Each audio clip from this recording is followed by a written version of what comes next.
வணக்கம் நண்பர்களே. நாம் இன்னைக்கு பார்க்க போகிற வண்டி என்னன்னு பார்த்தீங்கன்னா, லேட்டஸ்ட்டாக பஜாஜில் வரக்கூடிய என்எஸ் 400 தான் பார்க்க போகிறோம். இந்த வண்டி பார்த்தீங்கன்னா 2024 லாஸ்ட்டு TN60 தேனி ஸ்டேஷன் வண்டி. கிரே கலரில் லெமன் எல்லோ கலர் ஸ்டிக்கர் வரக்கூடிய வேரியண்ட்டு. மொத்தமே பார்த்தீங்கன்னா 3000 சம்திங் கிலோமீட்டர் தான் ஓடி இருக்கு. வாங்க வண்டியோட டீட்டெயில்ஸை ஒன்றா பார்க்கலாம். எல்இடி டிஆர்எல் ப்ரொஜெக்டர் லைட்டு எல்லாமே வச்சு வரக்கூடிய ஒரு வேரியண்ட்டு. லேட்டஸ்ட் அப்சைட் டவுன் போர்ட்டில் வரக்கூடியது. ஃப்ரண்ட் டயர் கண்டிஷன்லாம் ஒரு 90% இந்த ரேஞ்சில் இருக்குது. ஃப்ரண்ட் மோடு கட்டலாம், எந்த டேமேஜும் இல்லை, சின்ன ஸ்க்ராட்ச் கூட கிடையாது. TN60 தேனி ஸ்டேஷன் வண்டி. ப்ரொஜெக்டர் லைட்டு எல்இடி டிஆர்எல் எல்லாமே பக்கா ஒர்க்கிங்கில் இருக்குது. வைசர்லாம் சின்ன ஸ்க்ராட்ச் கூட கிடையாது. லேட்டஸ்ட்டாக வரக்கூடிய அப்சைட் டவுன் போர்க்கு. ஃப்ரண்ட் டிஸ்க் பிஸ்கெட்லாம் பாருங்கள், பர்ஃபெக்டாக இருக்குது. பம்பரு டேங்க் பீசஸ்லாம் தெளிவான கண்டிஷனில் இருக்குது. ஒரே ஒரு இடத்துல ஒரு சின்ன ஸ்க்ராட்ச் மட்டும் இருக்குது, மற்றபடி எங்கேயுமே எந்த ஒரு டேமேஜும் இல்லை. டேங்க் பீசஸ்லாம் பாருங்கள், டேங்க் வரலாம் போடாமல் தான் இருக்குது, இருந்தாலும் எந்த ஒரு சின்ன ஸ்க்ராச்சஸும் இல்லை. மீட்டர்லாம் பக்கா ஒர்க்கிங்கில் இருக்குது. Twelve display. மொத்தமே பார்த்தீங்களாகும் 3083 கிலோமீட்டர் ரேஞ்ச் ஓடி இருக்குது. சீட் கவர்லாம் கம்பெனிலேருந்து வந்தது தான். சைட் டோர்லாம் எந்த டேமேஜ் ஆகலை. சேசஸ் பைப்பாக இருக்கட்டும், இன்ஜின் ரூமாக இருக்கட்டும், எல்லாமே தெளிவாக இருக்குது. லென்ஸ்லாம் கிறிஸ்டல் கிளியராக இருக்குது.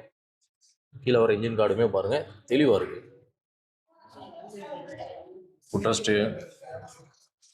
ரைட் சைடு கவுல்லாம் ஹெல்மெட் போட்டு கூட எந்த சின்ன ஸ்க்ராச்சஸும் இல்லை, தெளிவான கண்டிஷனில் இருக்குது. ரியர் டயருமே பாருங்கள், அதுவுமே ஒரு 80% இந்த ரேஞ்சில் இருக்கும். இயர் டிஸ்க் ஏபிஎஸ் கிட்டு எல்லாமே பர்ஃபெக்டான கண்டிஷனில் இருக்குது.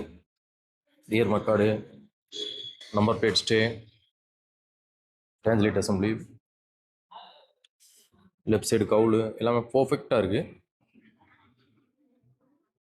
ஸ்டேரியாடு, செயின்ஸ் பாக்கெட்டு, ஸ்டேவாக இருக்கட்டும், லெஃப்ட் சைடு டூர் எல்லாமே பர்ஃபெக்டான கண்டிஷனில் இருக்குது. டேங்குமே லெஃப்ட் சைடு பாருங்கள், எந்த ஒரு டேமேஜோ ஸ்க்ராச்சஸோ அந்த மாதிரி எந்த இதுவுமே கிடையாது, தெளிவாக இருக்குது. புது வண்டி மாதிரி இருக்குது. புது வண்டி வாங்கணும்னு நினைக்கிறவங்களுக்கு இந்த வண்டி பார்த்தீங்கன்னா ரொம்ப சூட்டபுளாக இருக்கும். இந்த வண்டி பார்த்தீங்களாக்கும் டியூக் 390, டாமினார் 400 அந்த மாதிரி வண்டிகளோட காம்பீட் பண்ணக்கூடிய வண்டி இந்த வண்டி. 2024 லாஸ்ட்டு. கிட்டத்தட்ட இந்த வண்டியோட ரேட் பார்த்தீங்கன்னா இன்றைக்கி 2,50,000 நெருக்கி வரும். இந்த வண்டி பார்த்தீங்கன்னா இப்போ நம்ம கம்பம் நாகார்ஜுனா மோட்டார்ஸ் சேல்ஸ்க்கு வந்திருக்கு. இந்த 2024 லாஸ்ட்டு NS 400க்கு நம்ம கம்பம் நாகார்ஜுனா மோட்டார்ஸில் நாங்கள் எதிர்பார்க்குற பெஸ்ட்டான விலை பார்த்தீங்களாக்கும் 1,68,000 அந்த ரேஞ்சு எதிர்பார்க்குறோம். ப்ரைஸ் ஃபிக்ஸ்டு இல்லை. வாங்க இதில் எங்களால் எவ்வளோ பெஸ்ட்டாக பண்ண முடியும் பண்ணி தரோம். இந்த வண்டி பார்த்தீங்கன்னா இப்போ நம்ம கம்பம் நாகார்ஜுனா மோட்டார்ஸில் இருக்குது. நாகார்ஜுனா மோட்டார்ஸ் இருக்கிற லொக்கேஷன் பார்த்தீங்களாக்கும் தேனி மாவட்டத்தில் கம்பத்துக்கும் புதுப்பட்டி இடையில ஒரு பைபாஸ் ரோடு பிரியும். அந்த பிரியிற இடத்துல இருக்குது. வாங்க வண்டியை பாருங்கள், பிடிச்சிச்சுன்னா எடுத்துக்கோங்க. நன்றி, வணக்கம்.